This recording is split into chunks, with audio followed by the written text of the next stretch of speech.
Sir Dolo 650 tablet the ఒక sheet ఇవ్వండి. Sir ఇదిగోండి డోలో పారాసెటమాల్. ఇదేంటిది ఇలా ఉంది సార్? Original ఫేకా sir? నన్ను అనుమానిస్తున్నారా? 10 సంవత్సరాలుగా నడుపుతున్నాను సార్ ఈ షాప్ ని. నన్ను అనుమానిస్తారేంటి సార్ మీరు? సార్ సారీ అండి, మార్కెట్లో ఎక్కడ చూసినా ప్రతిదీ కల్తీయే కదా, ఇది కూడా కల్తీ అనుకున్నా. సార్ దీని మీద క్యూఆర్ కోడ్ ఉంది, ఆగండి స్కాన్ చేసి చూస్తా. నో రికార్డ్ ఫౌండా? అది ఫేక్ సార్. ఇది ఫేక్, నాకే ఫేక్ అమ్ముతారా?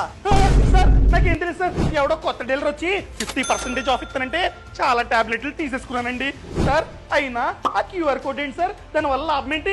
ఏం లేదు sir, government of India market లో ఫేక్ మెడిసిన్స్ అనేవి చాలా ఎక్కువైపోయాయని చెప్పి మేజర్ బ్రాండ్స్ ఉంటాయి కదా, ఆ మేజర్ బ్రాండ్స్ యొక్క మెడిసిన్స్ మీద క్యూఆర్ కోడ్ ఖచ్చితంగా ఉండాలని చెప్పి ఆదేశించిందనమాట. అప్పటి నుంచి మేజర్ బ్రాండ్స్ యొక్క మెడిసిన్స్ మీద క్యూఆర్ కోడ్ అన్నది ఉంటుంది. ఈ క్యూఆర్ కోడ్ ని స్కాన్ చేస్తే ఆ డ్రగ్ అనగా ఆ టాబ్లెట్ యొక్క పూర్తి సమాచారం తెలుస్తుంది. ఫర్ ఎగ్జాంపుల్ ఆ డ్రగ్ పేరేంటి, దాన్ని ఎవరు తయారు చేశారు, బ్యాచ్ నంబర్ ఏంటి, మ్యానుఫ్యాక్చరింగ్ డేట్ ఏంటి, ఎక్స్పైరీ డేట్ ఏంటి, అదే విధంగా లైసెన్స్ నంబర్ ఏంటి, ఇలా పూర్తి సమాచారం తెలుస్తుంది. అదే స్కాన్ చేస్తే కనుక నో రికార్డ్ ఫౌండ్ అని వస్తే అది ఫేక్ మెడిసిన్. ఈ విధంగా మనం ఏది ఒరిజినల్ ఏది ఫేక్ ఫైండ్ అవుట్ చేయొచ్చు. అర్థమైందా? డన్ సార్, ఇక నుండి ప్రతి టాబ్లెట్ స్కాన్ చేసి తీసుకుంటా. ఓకేనా? Thank you sir. ఈ సమాచారాన్ని ఎవరైతే రెగ్యులర్ గా మెడిసిన్స్ ని కొంటూ ఉంటారో వాళ్ళకి షేర్ చేయడం అస్సలు మర్చిపోకండి.